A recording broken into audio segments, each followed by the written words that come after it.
Hello, everybody. Sorry to my 5 or 6, maybe at this point it's 7 subscribers for the long delayed video and update. Today we're going to cover Annovis and Enlivex.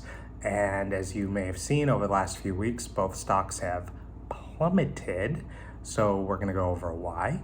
Let's start with Enlivex, just because I like them a little more first. Enlivex is the company working on a cure for sepsis.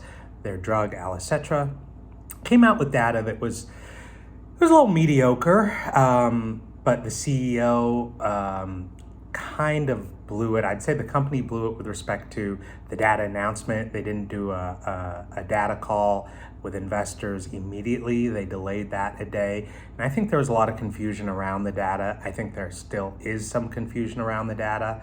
But the one shining gem was the urinary tract infection results. That was something I certainly wasn't expecting. I don't think the market was expecting it all either.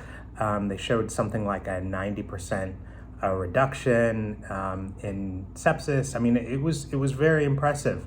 Yet that wasn't the original narrative for Alicetra, their drug.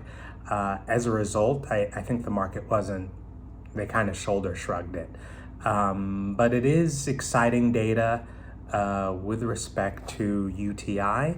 As Oren mentioned on the investor conference call, the trial's not over, but for all intents and purposes, I don't think there's going to be that much more when the next data dump comes.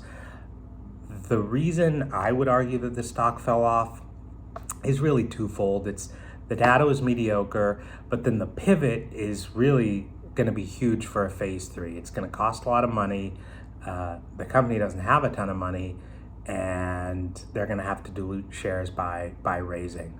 They say they can go to the end of 2025, I believe, until the next few trials read out. Cool. Would I invest now?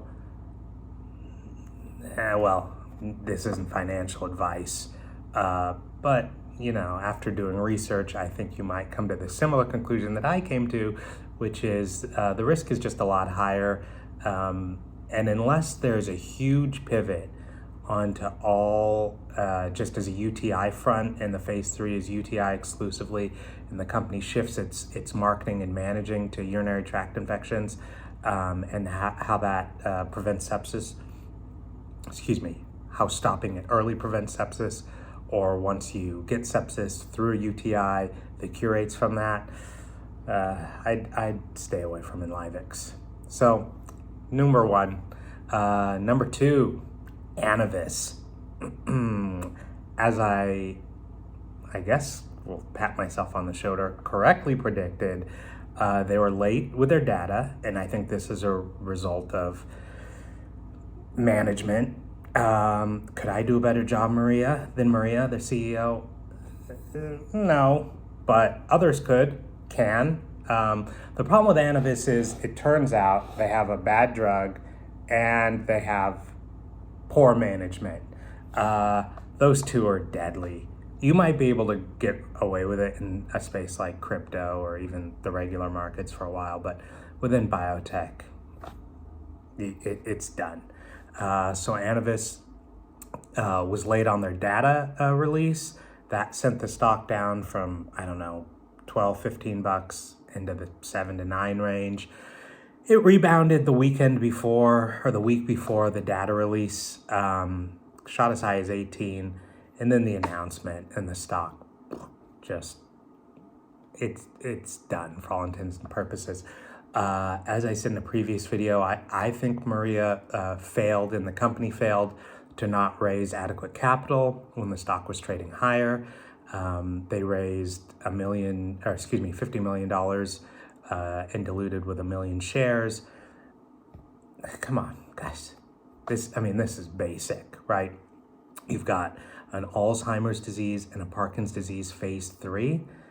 It's just common sense that you need more than $50 million. Then, as I said in the previous video, they had to raise again. It's $7 million, so huge share dilution. they don't have a ton of cash left. They're planning to go into a phase 3, but it's clear that the drug is kind of shot. Anyway, thanks for hanging in. But that's it with Annovis. I wouldn't go near them with a 10-foot pole, as it were. And we've got some more videos coming up, so shouldn't be another 5 months between today and the next drop. The plan is to cover some exciting stuff. Hopefully will pan out. All right, take care.